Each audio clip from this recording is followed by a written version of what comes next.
Para sa mga nagtataka, naguguluhan, at sa mga hindi nakasubaybay sa away na to, panoodin nyo yung buong video dahil aking ikukwento. Teka, baka kilala mo lang ako at lagi kang nanonood pero hindi ka pala nakapollow sa page. I-follow mo na yan. Isa lang. Ayaw pa. So ayon, nandito na tayo sa pang 731 araw ng isang game kada araw. Digmaan na! Ang pinaka-pinagmulan kasi ng away na to, yung 10-0 ko sila or 4-0 yata. Meron akong post niyan guys, hindi ko na maalala kung kailan yun. Basta sobrang tagal na ng post na yon. Kaaway ko kasi yung Alucard nila doon. At ang sabi ko, pagbigyan nyo na ako kasi mayayabang mga to. Tinake ni Kapikat Clip na siya yung sinabihan kong mayabang at nag-LSM. Gusto magpasikat, syempre ginagaya niya ako. Nabipi ko sila.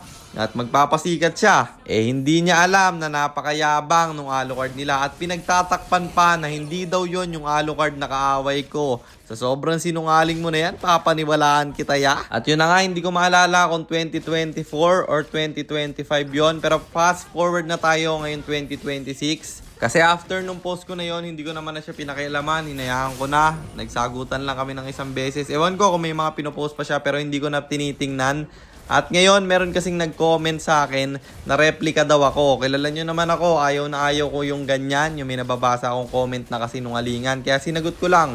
Ganun naman yung content ko eh. Lahat ng mga nagsisinungaling sa mga posts, sinasagot ko. Lahat ng pwede kong barahin, sasagutin ko. At itatama ko yung mga mali nilang sinasabi. At nabanggit ko doon, yung tungkol nga sa naglilipad sila clip. Which is totoo naman, kilalang kilala yan sa mga FB group na naglilipad.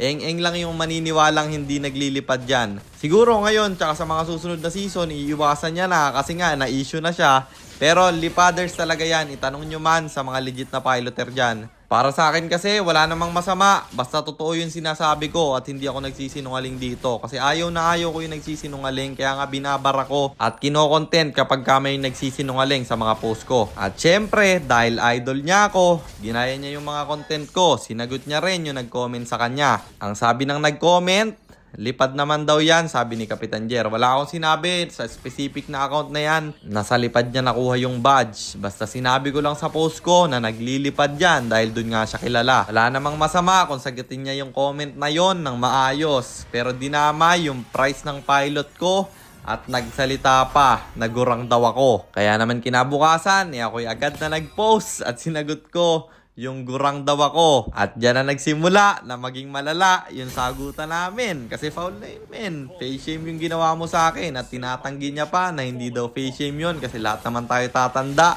Ikaw bata ka pa, sabihan kitang gurang, hindi face shame yun man. Doon pa lang mahina talaga ulo ng bata na yan. At masyado nang humahaba yung kwento ko. Natapos na pala yung game. Tuloy natin yung part 2 bukas. Sa mga hindi nakakaalam, 1 game per day kasi tong ginagawa nating content. At ang goal nito ay mag 100 win streak.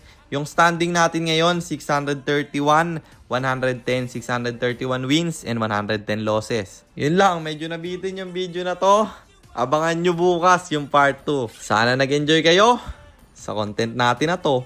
Shoutout sa iyo Mark Francis Guiton, kay Larona Alicer Deds, kay Kazia BNS at kay Gutierrez Aiden. Maraming salamat sa inyong suporta. Mag-iingat kayo palagi. God bless. Paalam!